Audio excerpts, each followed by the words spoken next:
نحمدہ ونصلی علی رسولہ الکریم، اما بعد۔ پاکستان اور پاکستانیوں کے لیے آج بہت خوشی کی دن ہے۔ آج ثابت ہوا قائد ملت اسلامیہ حضرت مولانا فضل الرحمان صاحب، قائد پی ڈی ایم نے 10 سال پہلے کہا تھا کہ یہ یہودی ایجنٹ ہے، یہ یہودی لابی ہے اور پاکستان کی معیشت کو انہوں نے تباہ کیا، پاکستان کی عزت کو انہوں نے تباہ کیا، پاکستان کی دنیا اور آخرت کو انہوں نے تباہ کیا۔ آج جو ان کے سب خلاف فیصلہ آیا تو یہ ایک چھوٹی چیز ہے۔ انہوں نے جو کرپشن کیا، انہوں نے جو پاکستان کی تباہی کیا، انہوں نے پاکستان کو دیوالا کیا، انہوں نے پاکستان کی آزادی کو تباہ برباد کر دیا۔ انہوں نے آزادی کے نام سے آج وہ معلوم ہوا کہ خود غلام ہے، اور وہ صادق امین کے نام سے معلوم ہوا کہ ایک غدار ہے، اور یہ صادق اور امین کے نام سے لوگوں کو چور چور کہتا تھا۔ پوری پاکستان میں، پوری دنیا میں یہ چور ثابت ہوا۔ ہماری بھائی نے کہا ہم گھر تک چھوڑ دیں گے، ہماری فیصلہ تو یہ ہے ہم گھر میں بھی نہیں چھوڑ دیں گے اس کو۔ ہم اس کو، اس پاکستان کو، اس نکیمے شخص سے، اس غدار شخص سے، اس یہودی لابی سے ہم پاکستان کو صاف کرنا ہے۔ پاکستان ایک خون کی، پاکستانیوں کے خون سے پاکستان معرض وجود میں آیا۔ پاکستان بہت قربانیوں کے نتیجے میں معرض وجود میں آیا۔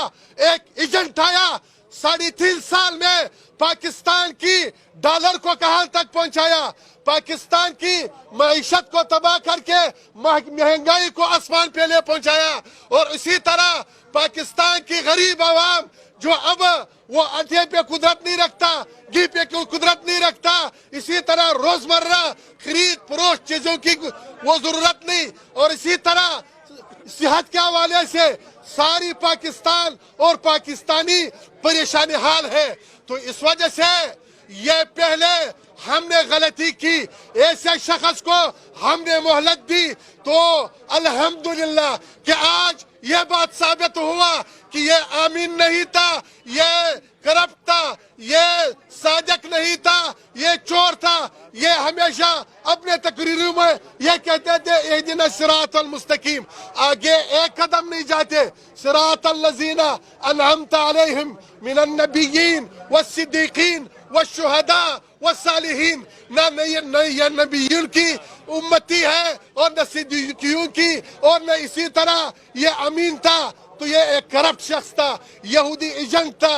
ایک خط کو اس طرح لے رہا، امریکہ سے خط آیا، میں آزاد ہوں، پوری پاکستانی قوم غلام ہے۔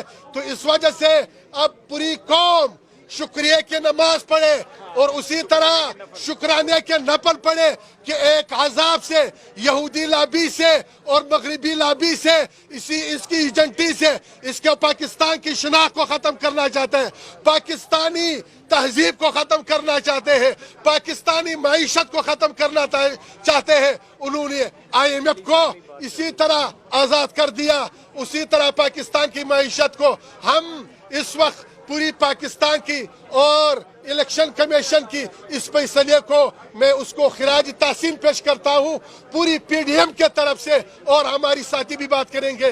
آخر دعوانا الحمدللہ۔